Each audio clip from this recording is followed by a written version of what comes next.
Элекке елларда Урмайга килеп мәдәният йорты янына барып туктауга, башына каракүл папахсын киеп, колачын җәеп Фәрит килеп чыгар иде. Нәкъ үзләренчә, ничек килеп еттегез дип хәл-әхвәл сорашыр иде. Юк. Быел ул юк. Мәдәният йорты гына түгел, авыл урамнары да нәүмизләнеп, моңсуланып калган кебек. Мин аны һәрвакыт сагынып торам, чөнки мондый кешеләр бик әз. Менә шулай итеп, теге җигереп җиргән, янып җиргән татар сәнгате турында андый кешеләр бик әз. Анда үрнәге бөтен эштә дә шуны киңәшләшеп, җирдерик, ул миңа барадыр. Бер дә Мәдәният йортында фестиваль башланганчы Фәритнең дуслары һәм якыннары авыл зиратына барып мәрхүмнең каберендә аның рухына багышлап дуга кылдылар. Алар белән бергә Фәритнең әнисе 25 яшендә тол калып бер ялгызы эш бала үстергән Зәйнәп апа да барды. Бер дә истән тыкмый. Йоклаган вакытта гына берсе. Как уяндым, кылт килеп төшә. Бер дә тыкмый. Тыга торган бала булмады бит ул. Бик рәхимле бала булды, бик яхшы булды. Авыл мәдәният йортының күргәзмәләр залында Фәрит истәлегенә багышлап, аның шәхси әйберләреннән торган экспозицияда эшләп куйганнар. Искә төшәндә көндәлек бер онытып торырга да юк. Эшкә килсәң, бел күз алдында, игә катамда сәгать 6 тула да Фәритнең юклыгы күренә. Кайтмый, ишекне бикләп керәбез. Көндә шул хәлдәбез.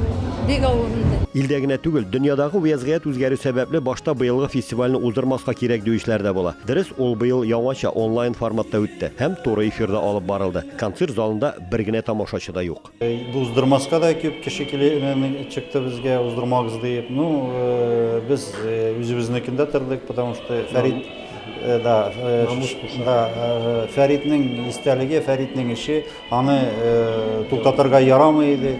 Быел обязательно үткәрергә дип без аны шундый нәтиҗәгә килдек, үткәрергә ничек булса да. Уздырырга ярдәм итте федераль татар автономиясе безгә. Без Фәрит грант җиңгән алган булган, җиң чыккан булган грант безгә грант бирде. Шул грант белән леген алхамдулилlah үткәрәбез.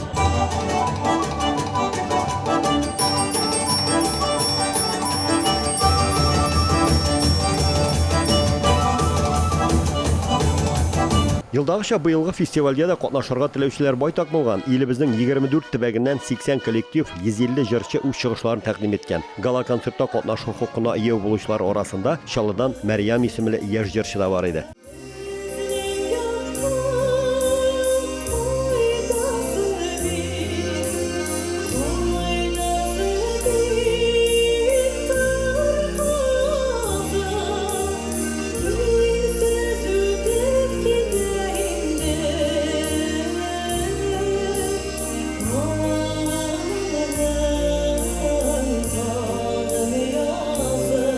Bu konkurslarında işitkənim var, күргәнем бар.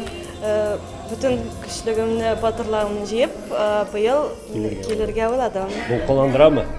Ая. Чабаксар шәһәренең халыклар дуслыгы ярты каршында эшләүче ялкын фольклор ансамбленең бу фестивальдә инде беренче катнашуына түгел. Күбрәк халык җырлары, әти җырлаган җырларны җырлыйбыз, искә төшереп. Халыкара дәрәҗәгә чыккан бу бәйгегә катнашырга Төркмәнстаннан кадәр килгәннәр.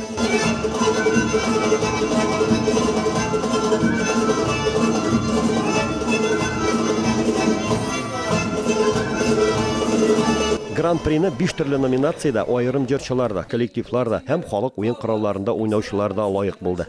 Чуашстаннан Рамис Сафин татарлар.